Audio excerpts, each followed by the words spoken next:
क्यों मुस्कान बलहारा और सिल्लू बलहारा मामले में अब एक नया पेज फंसता नजर आ रहा है। जी हाँ साथियों, मुस्कान बलहारा के सुसाइड करने के बाद उनको जो है वो सिल्लू बलहारा के ऊपर एफआईआर दर्ज करवाई गई। मुस्कान के पिताजी ने दर्ज करवाई और उसमें 4 व्यक्तियों के नाम दिए, यानी कि सिल्लू के पिताजी, उनकी माँ और उनका भाई। मैं काफी शॉर्ट में आपको बातें समझाता हूँ। एफआईआर दर्ज होने के बाद फरमाना गांव के लोगों ने बड़ा दिल दिखाते हुए सिल्लू और उसके परिवार को माफ कर दिया, जिसकी चर्चा जो है वो चारों ओर ये हुई कि बिल्कुल सही काम किया, आपस में जो है वो न्याय मिला। एंड ऑफ द डे मुस्कान को न्याय जस्टिस करना ये पुलिस का और कोर्ट का काम है। पुलिस के बाद कोर्ट का काम है, वो जस्टिस करेगी। लेकिन उसके बाद में जो पंचायत में माफ किया गया सिल्लू बलहारा को कि हार्दिक के नाम, सिल्लू के बेटे के नाम इतनी प्रॉपर्टी नाम की जाएगी, 50 लाख रुपए नाम करवाए जाएंगे। चलो बात यहाँ पर निपट जाती है। लेकिन 1 महीने बाद सिल्लू के कबड्डी मैचेस होने, और वो भी विदेश के अंदर, यानी कि अब वो कबड्डी खेलने के लिए नहीं जा पाएंगे।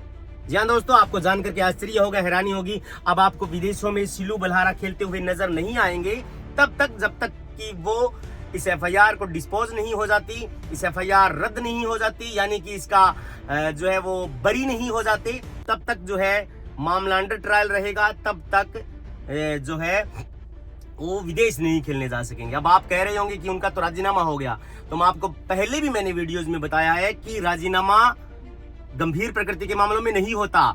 सिल्लू के ऊपर जो एफआईआर दर्ज हुई है उसमें धारा लगी है 80B, यानी कि दहेज प्रताड़ना को लेकर के, दहेज हत्या, जो पहले 304B ऑफ द आईपीसी थी।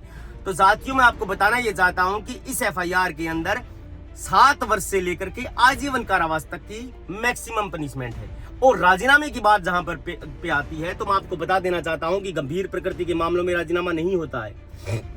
यानी कि कोई भी व्यक्ति किसी का मर्डर कर देता है और दोनों परिवार और गांव के लोग बैठ करके राजीनामा कर लेते हैं कि इसको इतने पैसे दिए जाएं, इसकी प्रॉपर्टी नाम कराई जाए। ऐसा नहीं होता है, क्योंकि एंड ऑफ द डे जो इस धरती से चला गया, मुस्कान के साथ जस्टिस हुआ या नहीं हुआ, कोर्ट वो देखती है। आपस में बैठ करके कोई भी व्यक्ति अगर राजीनामा कर लेगा, बेटे के नाम तो प्रॉपर्टी पहले भी थी, अगर मुस्कान जीवित रहती, जिंदा रहती, तो भी बच्चे के नाम होनी थी। 50 लाख रुपए, 1 करोड़ रुपए वो पहले भी उसके नाम होने थे, क्योंकि एंड ऑफ द डे वो उनका वारिस है। लेकिन मुस्कान के साथ न्याय हुआ या नहीं हुआ, ये देखना कोर्ट का काम है। और पुलिस इस मामले में तमाम एविडेंस आने के बाद ही कोई कार्यवाही कर सकती है। यानी कि आप इसको यूं समझ सकते हैं कि विसरा रिपोर्ट, फोरेंसिक रिपोर्ट आने में महीनों लग जाते हैं, और जब तक रिपोर्ट्स नहीं आ जाती तब तक पुलिस जो है वो इस मामले को नहीं निपटा सकती।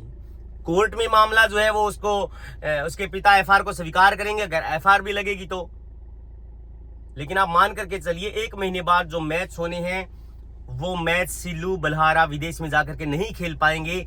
अगर उनका वेरिफिकेशन होता है तो वेरिफिकेशन का मतलब ये है कि पुलिस वेरिफिकेशन करती है आपके विदेश जाने के बाद। आपका जब वीजा होता है दूसरे देश के लिए, तो पुलिस आपकी जांच रिपोर्ट भेजती है कि इस व्यक्ति के ऊपर इतने एफआईआर दर्ज हैं, तो वो रिकॉर्ड भी होती है तमाम चीजें। आप ये नहीं उनको झुठला सकते कि इसके ऊपर कोई एफआईआर दर्ज नहीं है, वो तमाम चीजें रिकॉर्ड भी होती हैं। और सिल्लू बलहारा का जब रिकॉर्ड सामने आएगा तो उसमें उनके एफआईआर में नाम भी है, नामजद भी है वो एफआईआर में, और उनकी एफआईआर के ऊपर जो है वो रिपोर्ट ये आएगी इन्वेस्टिगेशन ऑफिसर की कि अंडर ट्रायल मामला है, अभी ये विदेश नहीं जा सकते।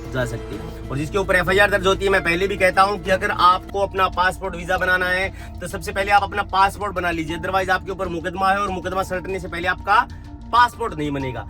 राजीनामे के बाद जहां पर आती है, लोग कहते हैं कि राजीनामा हो गया दोनों पक्षों का। राजीनामा गंभीर प्रकृति के मामलों में नहीं होता है sir. FIR can not be quashed in serious kind of matter. गंभीर प्रकृति के मामलों में कभी एफआईआर दर्ज जो होती है उसमें राजीनामा पुलिस के सामने या फिर कोर्ट के सामने भी जो है वो आप नहीं कर सकते।